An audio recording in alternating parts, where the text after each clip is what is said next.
Welcome বন্ধুরা, তোমাদের সবাইকে আজকে আবার আমার ইউটিউব চ্যানেলে স্বাগতম জানাচ্ছি। বন্ধুরা, কালকের ভিডিওতে আমি কিছু সমাধান করিয়েছিলাম শতাংশের বিষয় নিয়ে এবং শতাংশ ব্যবহার করে কীভাবে আমরা সমাধান করি। কালকের ভিডিওতে আমি তোমাদেরকে সরল ভাষা বুঝিয়ে দিয়েছি এবং আজকের ভিডিওতে আছে কিছু সমাধান যেগুলো তোমরা বোর্ডের মধ্যে দেখতে পাচ্ছ, সেইগুলো আমি তোমাদেরকে আজকে করাবো এবং কীভাবে করতে হয় সেই পদ্ধতিগুলো তোমাদেরকে সরল ভাষা বুঝিয়ে দেওয়ার চেষ্টা করবো। বন্ধুরা, ভিডিওটি শুরু করার আগে আমি তোমাদের সবাইকে এটাই বলবো যে তোমাদের মধ্যে অনেকেই আছো যে অনেকেই ভাবতে পারো যে সেই বিষয়গুলো একদম সহজ এবং সরল, ক্লাস 5-6 যারা পড়ে তারাও সেই সমাধানগুলো করতে পারে। কিন্তু বন্ধুরা দেখো, তোমাদের মধ্যে অনেকেই আছে যারা কম্পিটিটিভ এক্সামের জন্য নিজেদের তৈরি করছে এবং আর্টস ব্যাকগ্রাউন্ড থেকে আছে, তারা ম্যাথস কখনো করেনি এবং কীভাবে করতে হয় তাদের সেই বিষয়ে কোনো ধারণা নেই। এবং আমি সেই ভিডিও সিরিজ শুরু করছি তাদের প্রতি লক্ষ্য রেখে, যেন তারাও সেই ভিডিওগুলি দেখে লাভবান হয় এবং ভালো স্কোর করতে পারে পরীক্ষায়। তাহলে চলো বন্ধুরা, আজকে আর বেশি কিছু না বলে আমি আজকের ভিডিওটি শুরু করছি। আজকের আমাদের প্রথম প্রশ্নটি হচ্ছে যে 8 + 5 × 2, 8 + 5 × 2। যেহেতু আমি প্রথম ভিডিওতে বেসিক ক্যালকুলেশন সিরিজের প্লেলিস্টে তোমরা পেয়ে যাবে, যারা দেখোনি দেখার চেষ্টা করবে। আমি প্রথম ভিডিওতে বলে দিয়েছিলাম যে ভাগ, পূরণ, যোগ কীভাবে করতে হয়। প্রথম আমরা কী করবো, সেটাকে মাল্টিপ্লাই করবো বা পূরণ করবো। পূরণ করলে কী হয়, 10 + 8, এটা কী লিখতে পারি, 18। এটা উত্তর কী আছে, 18।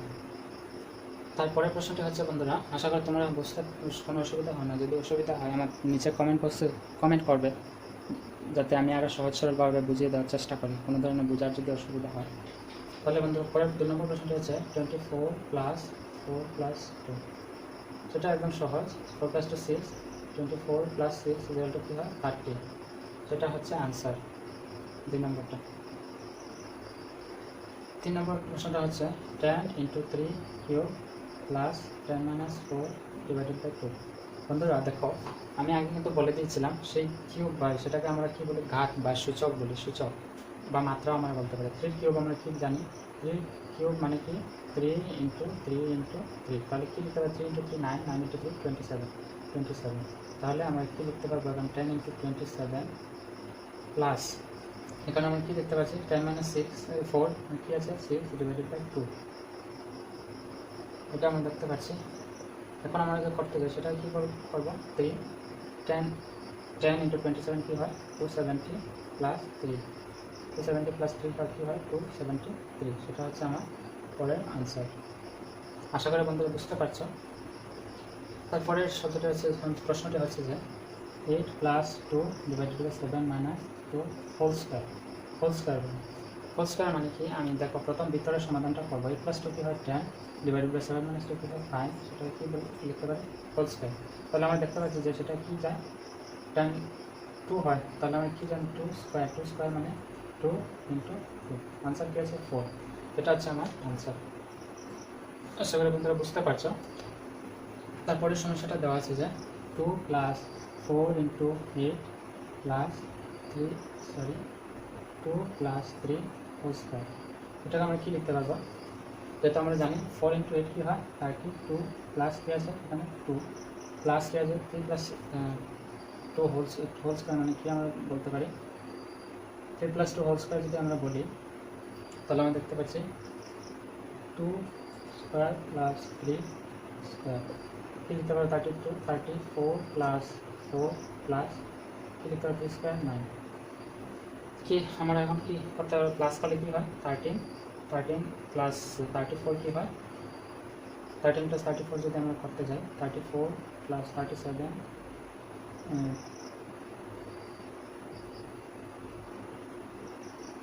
47 হচ্ছে আমার 47 হচ্ছে আমার উত্তর।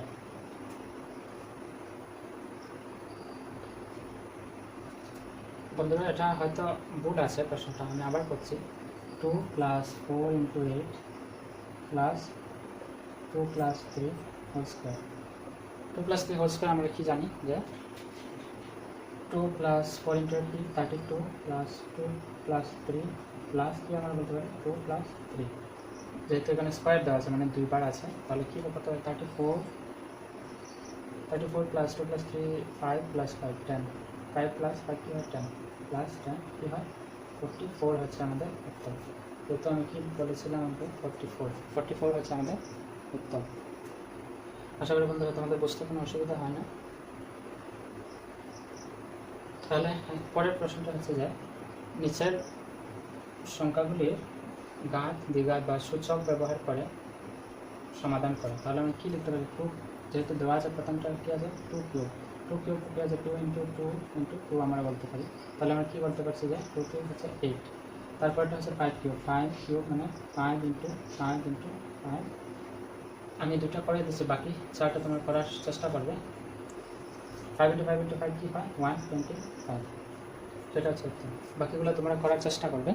এবং তারপরের প্রশ্নটি হচ্ছে যে 72 প্লাস 2 ইন্টু 5 মাইনাস 3। তাহলে 5 মাইনাস 3 আমরা কী জানি? 72 প্লাস 2 ইন্টু 5 মাইনাস 3 কী হয়? 2।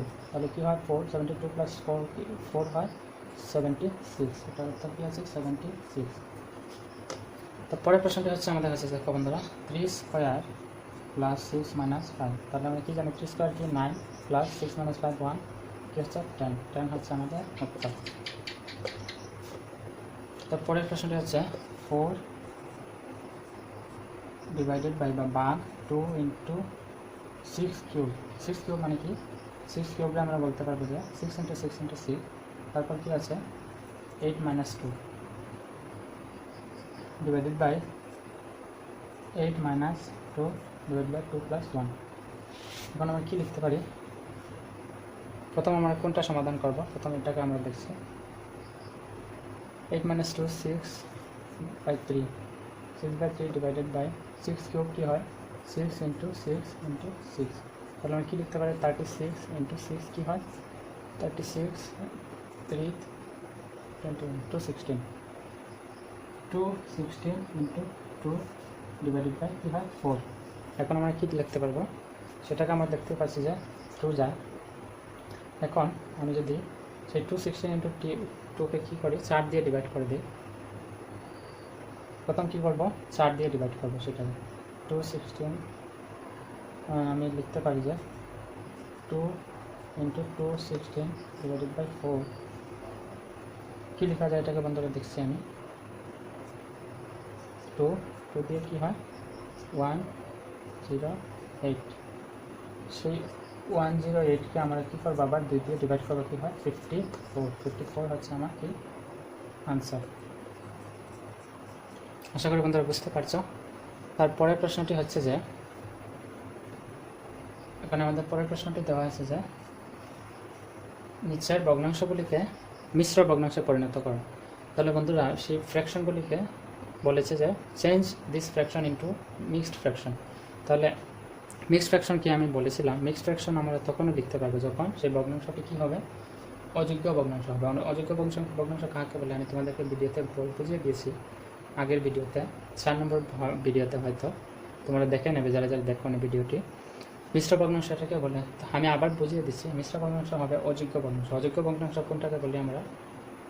অযোগ্য ভগ্নাংশ বলবো যখন হর বড় হবে। যেমন এখানে 42 আছে, হর বড় থাকলে এবং লব ছোটো থাকলে আমরা কী বলবো? সেটাকে একটা অযোগ্য ভগ্নাংশ। এবং যদি অযোগ্য ভগ্নাংশ থাকে তখনই এটাকে আমরা মিশ্র ভগ্নাংশে পরিণত করতে পারবো।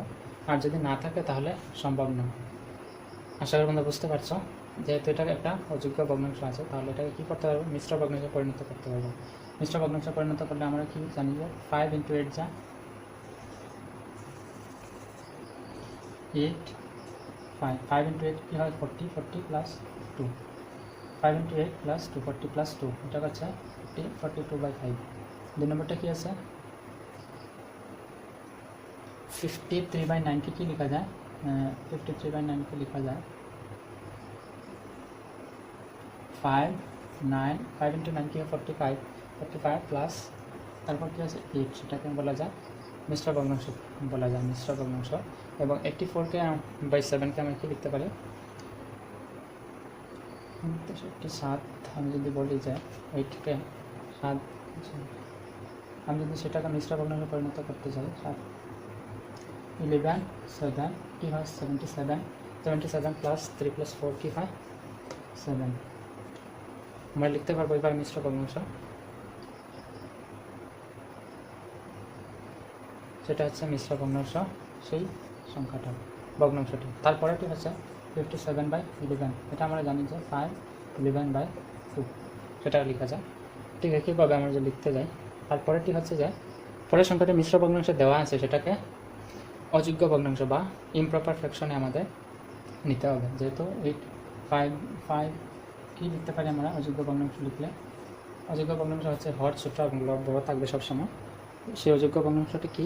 41/5, সেটা হচ্ছে সেই মিশ্র ভগ্নাংশ থেকে অযোগ্য ভগ্নাংশে পরিবর্তন। তারপরের প্রশ্নটি বলেছে যে নিচের সেই ভগ্নাংশগুলি সবগুলিকে মিশ্র ভগ্নাংশে পরিণত করা যাবে কি পরীক্ষা করো, আর যদি না যায় তাহলে কেন যাবে না? তাহলে বন্ধুরা আমরা দেখছি একটা একটা করে।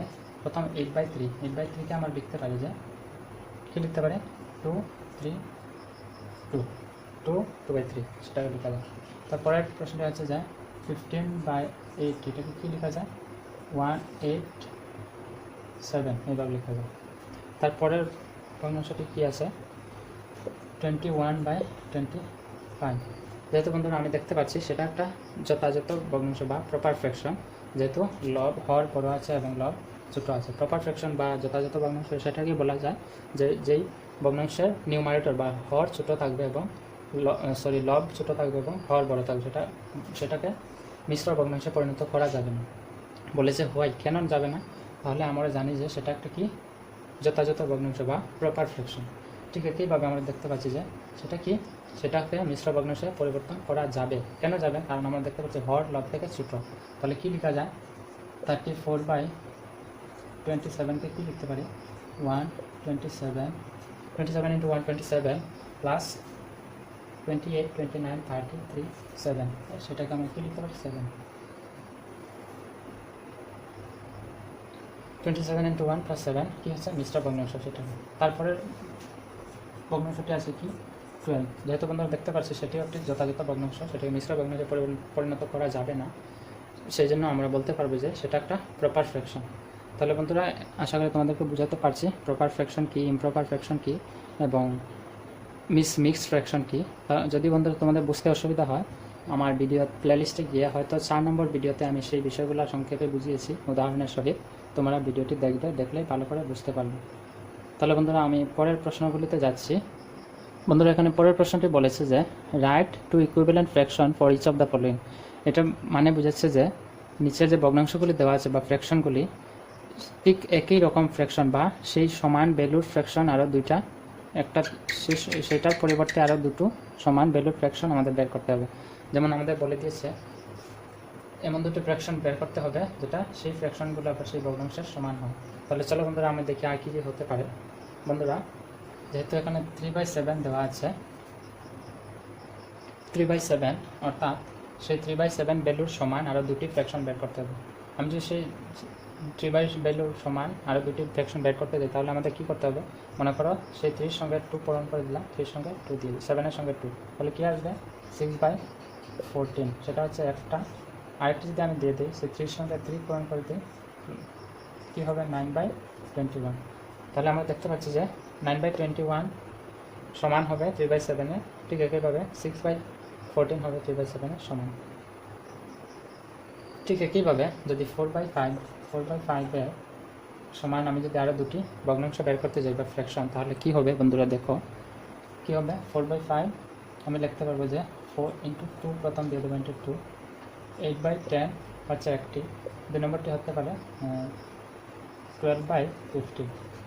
সে একই রকম সেই তিনটা উভয়ই কি ইকুয়াল, মানে সমান। যদি আমি এটাকে ছোটো করি কী হবে? 4 5, এটাকে আমি ছোটো করলে কী হয়? 4 5। তাহলে আমি কী বলতে পারবো? সেই 4/5-এর বা 4/1, 5/1-এর সমান আছে এই দুটা ভ্যালু। ঠিক একইভাবে বন্ধু তোমরা চেষ্টা করবে এই দুটা বের করার জন্য। আমি পরের প্রশ্নটিতে যাচ্ছি। বন্ধুরা পরের প্রশ্নটি হচ্ছে ফাইন্ড আউট দ্য এলসিএম বা লিস্ট কমন মাল্টিপল, বা আমি বলতে পারি কি লিস্ট কমন মাল্টিপল, বা আমি বলতে পারবো যে লঘিষ্ঠ সাধারণ গুণিতক, এলসিএম বা লোয়েস্ট কমন ফ্যাক্টর। তাহলে আমি পদ্ধতিটি কি আমি তোমাদেরকে প্রথম ভিডিওতে হয়তো বুঝিয়েছিলাম। তোমরা যারা ভিডিও দেখোনি আমার প্লেলিস্টে গিয়ে সম্পূর্ণ ভিডিওগুলি দেখে নেবে যাতে তোমাদের সুবিধা হয়। বন্ধুরা আমি এলসিএমের রুলসটা বলেছিলাম যে 4-এর গুণিতক কী লেখা যায়? 22। ঠিক একইভাবে আমরা 5-এর গুণিতক কী লিখতে হবে? 5 × 1।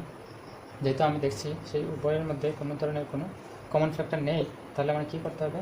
টু ইন্টু টু লিখতে হবে ইন্টু 5 ইন্টু 1, 22 4 ইন্টু 5 কী হয় 20, 21, 21 হচ্ছে কি সরি নট 21, 20 হচ্ছে কি আমাদের এলসিএম আমাদের 24 আর 5 এর মধ্যে। তারপর ঠিক কীভাবে আমি যদি বের করি 6 কী লেখা যায় 2 ইন্টু 3, তারপর 12 কী লেখা যায় 2 ইন্টু 2 ইন্টু 3। তাহলে আমি দেখতে পাচ্ছি কমন ফ্যাক্টর, তাহলে সেই যদি কমন সেম থাকে উভয় দিকে তাহলে এই দুটা থেকে একটা নিয়ে আসবো, তারপর কমন যেগুলো না থাকে সেগুলো সবগুলো আসবে, 2 আসবে, তারপর আসবে 3 ইন্টু 3, কী লিখতে পাচ্ছি 4 ইন্টু 9 কী আছে 36।